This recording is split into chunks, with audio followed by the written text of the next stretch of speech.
नमस्कार मित्रांनो, खूप खूप स्वागत आहे तुमचं आपल्या व्हिडिओमध्ये. मित्रांनो, आजच्या व्हिडिओमध्ये मी तुम्हाला वायसीएमएव टी-वाय-बी-कॉम कॉम 306 चा जो उद्या होणारा ए-टी-के-टीचा पेपर आहे, ठीक आहे. याचे मी तुम्हाला आय-एम-पी क्वेश्चन सांगणार आहे. माझ्याकडे 3 ते 4 जुन्या प्रश्नपत्रिका आहेत. यातनं मी तुम्हाला आय-एम-पी क्वेश्चन जे आहे ते सांगणार आहे, ठीक आहे. मित्रांनो, तुम्हाला जर काही प्रश्नपत्रिका पाहिजे असेल, आय-एम-पी क्वेश्चन पाहिजे असेल, पी-डी-एफमध्ये होम असाइनमेंटची उत्तरं पाहिजे असेल पी-डी-एफमध्ये आणि तसे तुम्हाला जर का काही परीक्षेसाठी नोट्स वगैरे पाहिजे असेल, तर तुम्ही हे आपलं ॲप्लिकेशन डाउनलोड करू शकता Play Storeवरनं, ठीक आहे.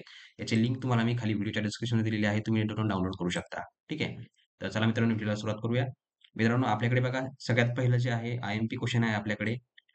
सराफी पेढीवाल्यांची कार्य तुम्हाला स्पष्ट करायची आहेत. ठीक आहे. सराफी पेढीवाल्यांची. त्याच्यानंतर आहे खुल्या बाजारातील रोख्यांचे व्यवहार, ज्याला आपण ओपन मार्केट म्हणतो. ठीक आहे. ट्रेडिंग वगैरे हे देखील तुम्हाला लिहायचं आहे. बँकिंगची विविध मूलभूत तत्त्वे तुम्हाला लिहायची आहेत.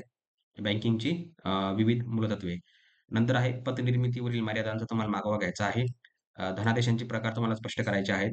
तारणांचे विविध प्रकार स्पष्ट करायचे आहेत. भारतीय बँकिंग रचनेचा मागोवा तुम्हाला घ्यायचा आहे. ठीक आहे. नरसिंहराव समिती 1991 च्या महत्त्वाच्या शिफारशी तुम्हाला लिहायच्या आहेत. वचनपत्रापासून तुम्हाला काय अर्थबोध होतो हे देखील तुम्हाला लिहायचं आहे. ठेवी विमा महामंडळाची विविध तुम्हाला उद्देश स्पष्ट करायची आहे. प्रादेशिक ग्रामीण बँकांची तुम्हाला कार्य कोणती ते लिहायचं आहे. प्राथमिक कृषी सहकारी पतसंस्थेचे तुम्हाला पैसे उभारण्याच्या मागोवा घ्यायचा आहे. ठीक आहे. जिल्हा मध्यवर्ती सहकारी बँकाचे तुम्हाला दोष लिहायचे आहे. भारतीय रिझर्व्ह बँकेत तुम्हाला याबद्दल माहिती लिहायची आहे. ठीक आहे. आणि जर बँक दरावरील तुम्हाला माहिती लिहायची आहे अजून. बँकेच्या ग्राहकांचे विविध प्रकार तुम्हाला लिहायचे आहेत. कोणत्या-कोणत्या प्रकारचे ग्राहक असतात, सेव्हिंग, करंट वगैरे ठीक आहे. तारांश मालमत्तेचे प्रकार लिहायचे आहेत. प्रादेशिक ग्रामीण बँकाची उद्दिष्टे तुम्हाला लिहायची आहे. गुणात्मक पतनियंत्रणाची कोणती 5 साधने तुम्हाला लिहायची आहे. ठीक आहे. समोर बघूया आपण आपल्याकडे अजून कुठले प्रश्न आहेत. विपणनाची व्याख्या तुम्हाला लिहायची आहे. ठीक आहे.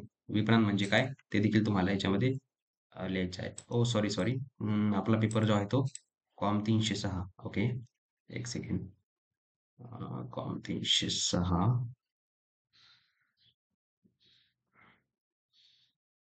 ओके. तोपर्यंत आपण याच्यावर येऊया. सराफी पेढीवाल्यांचे कार्य आपलं झालेलं आहे. ठीक आहे. त्याच्यानंतर आपल्याला आता बँकांच्या हिशेब तपासणीबाबत तरतूद तुम्हाला स्पष्ट करायची आहे. वचनची चिठ्ठीच तुम्हाला वैशिष्ट्य लिहायचं आहे किंवा कशाला तुम्हाला वचन चिठ्ठी म्हणायचं. सराफी पेढीवाल्यांची माहिती ठीक आहे. म्हणजे जे काही हे असतात ते तुम्हाला याच्यामध्ये लिहायचं आहे. ठीक आहे. प्रादेशिक ग्रामीण बँकांची 5 कार्य तुम्हाला लिहायची आहे. राज्य सहकारी बँकांचे व्यवहाराचे दोष तुम्हाला लिहायचे आहेत. आधुनिक बँकांच्या 5 नाविन्यपूर्ण सेवा तुम्हाला लिहायच्या आहेत. बँकेच्या धारणेदार संकल्पना तुम्हाला स्पष्ट करायच्या आहेत. ठेवी विमा मंडळाचा उद्देश सांगून तुम्हाला त्याची कार्यपद्धती स्पष्ट करायची आहे.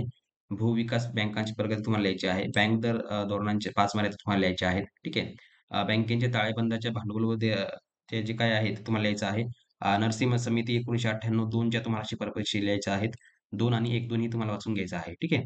प्राथमिक कृषी सहकारी पतसंस्थेच्या दोष तुम्हाला लिहायचे आहेत. रिझर्व्ह बँका संघटनामधील 10 विभाग तुम्हाला लिहायचे आहेत.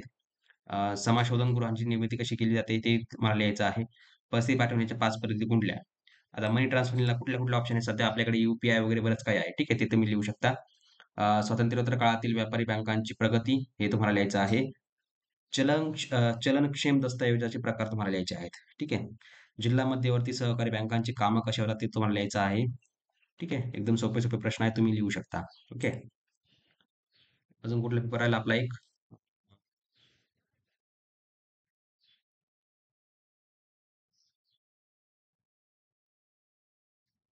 2023.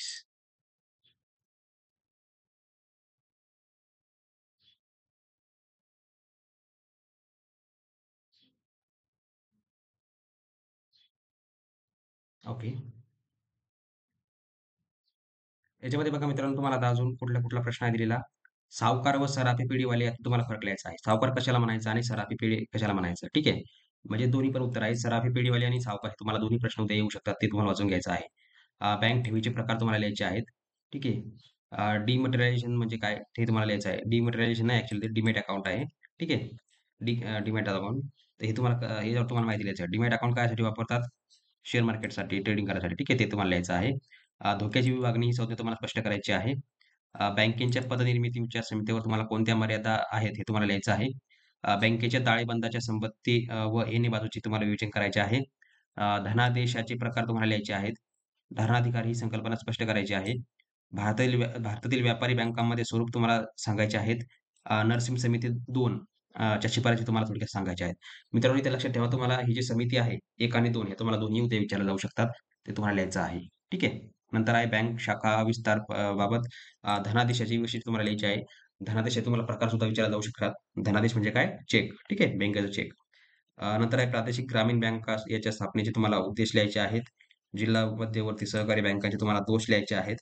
सरकारची बँक म्हणून रिझर्व्ह बँकेची भूमिका तुम्हाला स्पष्ट करायची आहे. ठीक आहे. रिझर्व्ह बँकेबद्दल तुम्हाला माहिती लिहायची आहे. नंतर आहे पतनियंत्रणाची उद्दिष्टे थोडक्यात लिहायची आहे.